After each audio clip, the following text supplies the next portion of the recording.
Hi. We are.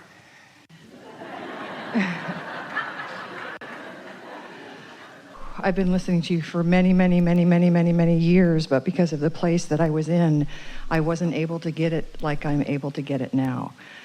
I don't know if it's age or experience or whatever, but there's no question in my mind. I absolutely believe, and I just want to share with you a couple. Well, we want to say before you start, we do want to hear from you, that what you just described is what we've been talking about the momentum of thought. So it took a little while to dilute the resistant thought with more of the non-resistant thought, but then it tipped, and once it tipped, the improvement came on stronger and faster, didn't it?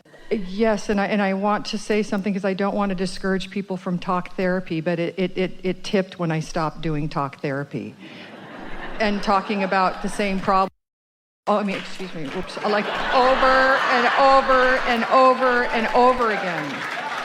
I don't talk about my problems anymore, and they just seem to not be there. It's like weird, because it's a woman thing. Whoever has the biggest problems, you're the winner, so I'm not very popular anymore because I have some really good problems, but I just don't talk about them. And then the problem is now I'm not getting any attention, but I'm still having the problems. And that's the part that's hard, is not getting the accolades of making it through. So what you're saying is, and you hit on something so important, that a lot of people are feeling that problems can be entertaining, and even more important, more people relate to them. More people relate to the resistance in your vibration than they do to the non-resistance. Not really, not utterly, not solely from their soul, but more people have got that vibration going on, so more people get you when you're complaining than when you're not. That's what we mean when we say there's never a crowd on the leading edge. That's why the movies aren't oriented, all of them, to uplifting. It's turning a little bit, but the movies aren't oriented there either, and the news certainly isn't. The news wants to appeal to your darkest fears and to keep those fears active, so you'll keep coming back and feed them. It's like, it's almost like something that's just and I experienced it. It was a hunger, and that's where addictions come from, just feeding it. But we want you to be addicted to your inner being. And so when you think about it, when you have lived all of that, and you know all of that, and you've assessed all of that, and it's sitting where it's sitting, and then you just begin applying this powerful new thought that we're presenting here today, that says, I'm looking for the pleasure of a non-resisted thought. When you look for a pleasure of non-resisted thought, you are reaching for a different audience. In the beginning, it might be just the audience of you and your inner being. But what it turns out to be is that part of every person who wants to feel better. In other words, the crowd will come back to you. The crowd that I want, really. Much of that crowd will be in the same faces that you remember from before, too. The same people, but I just see them differently because of the place that I'm at. It's not only that you just see them differently. You attract differently from them because you've got no resistance within you, and your inner being is helping you with the attraction of that part of them to you. And that vibration in them, that the vibration I'm feeling match up. So if I'm feeling happy, joyous, and free, then their happy, joyous, and free is going to come match up with mine. And if it's not, they're not going to be there, because that's not. And that's what timing is. Is that what you're talking about? That's exactly what we're talking about. And that's the flow. That's exactly what we're talking about. And so I don't have to worry about where they're at. Not at all. But, well, I do, but I don't have to. Conversely, we were about to explain that. Conversely, if there is something that you're worried about that's active within you, then you'll keep rendezvousing there. But what's happened to Esther, just really recently, as we've been refining this and describing it to her, she will be just sort of in a place where she's just pondering. And she'll say, oh, not that movie, because there's someone in her vicinity or even somebody thinking about her. And she's tapping into it because there is vibrational reminiscence within it. So their energy's coming, titillating her energy? Is that what you're saying? When anybody thinks about you, wow, it can wake that up within you, and the movie can start to play because that influence is to some degree underway. And as you feel the influence of the movie that starts to play, you say, oh, wait a minute. There's a different movie I'd like. And sometimes you can play a different movie intentionally about that person. Sometimes you have to change the subject altogether. or actually get away from the person because I can't handle the titillation of their energy. And so I don't know if that word's right or not, but I can't be distracted enough to not engage with that energy. So there's certain things that I have to do. It's attraction, attraction, attraction, attraction, attraction. So no matter what you're getting, it's matching something that's active in you. You just can't get around that. So that's the key right there, because I can't go, I'm having stuff that I didn't even know that I had that's still attracting something, yet you're saying that can attract things, but it still is, so I'm not getting it. So I must be thinking about it, but I'm not. I don't get it. Well, here's the thing. There are two ways to know what your point of attraction is. Okay. What we recommend is what I'm feeling, catching it early. But if you don't, it'll manifest and then you'll see it. And in either case, it's beneficial. When you start making the correlation between the movie you've been watching as you've been under the influence of something unwanted and then what manifests further, when you start making the correlation between what you've been thinking and how you've been feeling and then what comes, then life isn't a mystery anymore. Then you're in the driver's seat. But don't make a big thing about it. Relax in this and don't make it hard. Just make it be something that's interesting and fun and getting better all the time.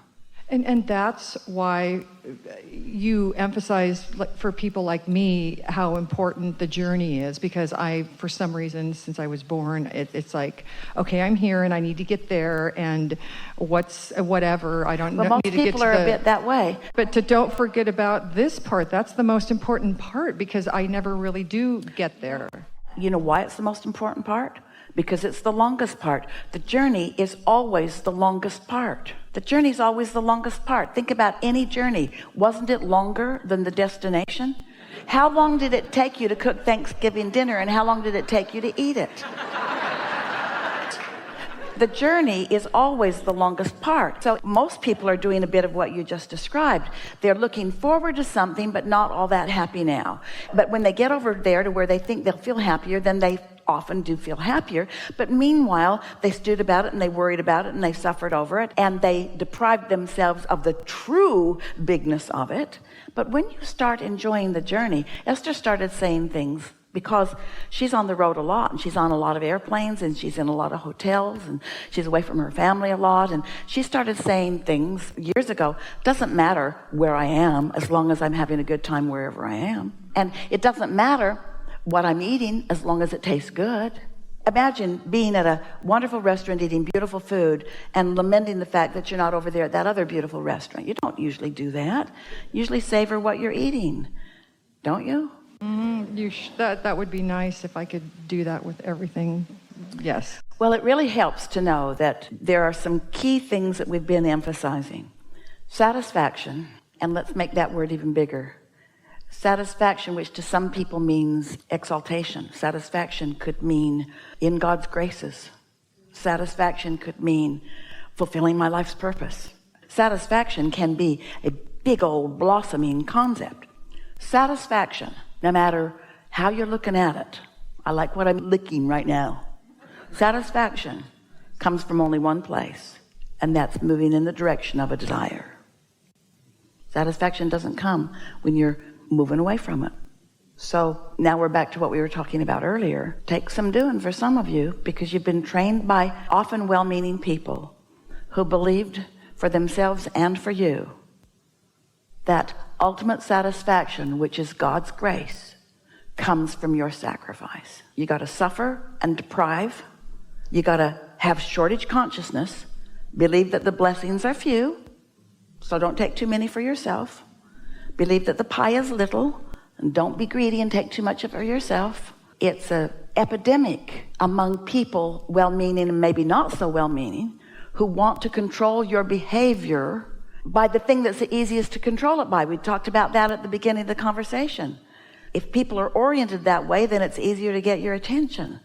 But once you find your true power, and once you find your true satisfaction, and once it becomes consistently within you, then the world looks more beautiful and you appreciate the contrast that it is, and you don't need to control anybody, and then you have a better relationship with everybody.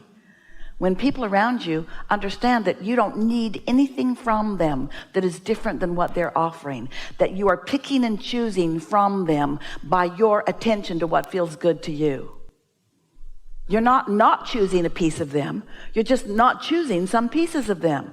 So they don't ever feel any rejection, because you're not saying, I don't choose this about you. You just don't choose it. So you don't get it. Yeah, wow. It's just, I have 3 children, and the picture that I'm getting, because I see things in pictures, is my oldest when she was in college, and she called me up and she's sobbing, and I don't even have to go. All right, now that's a movie. That's a movie, and it's easy to keep replaying that movie. But how does that movie feel? Well, get up and walk out of that movie. Well, yeah, right. But what I'm saying is, so we know what you're saying. Stop it. The example before was that I sent her cards, spent that whole 2 weeks being out of my life, worrying about her. I called her up, and I'm like, well, what's going on? She didn't even remember the event that I had been losing my life over for 2 weeks. That's an example. It's so good. And I was like, oh my God, I lost 2 weeks of my life, and she doesn't even remember what Well, now that's a whole other movie. Stop that. That's right.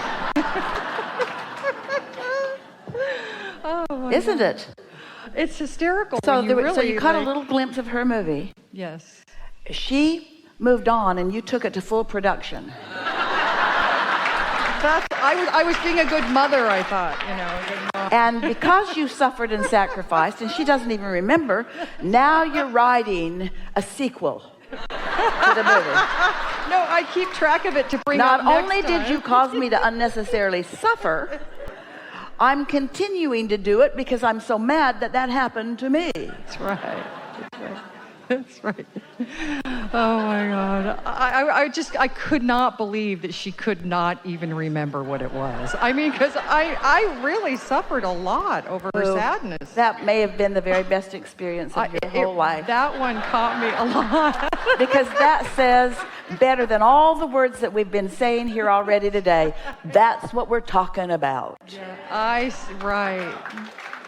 And I'm supposed to get the lessons at the end. That's the whole idea. So think about all that resentment that goes on. You made me feel this way.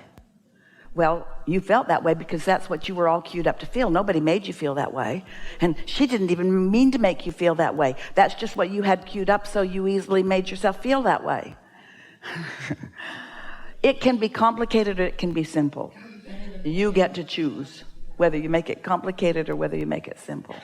And sometimes it has to be so absurdly complicated before you will allow it to be simple. That's a wonderful thing that happens. Sometimes the momentum of what you don't want just has to keep going and going and going until suddenly you're looking and you're thinking, are you kidding me? Are you kidding me? It started out here and now it's there. And then something about the absurdity of what you've allowed the momentum to come to causes you to launch an enormous rocket of desire, and then you sleep and you're in a more powerful place. Yeah. Really good.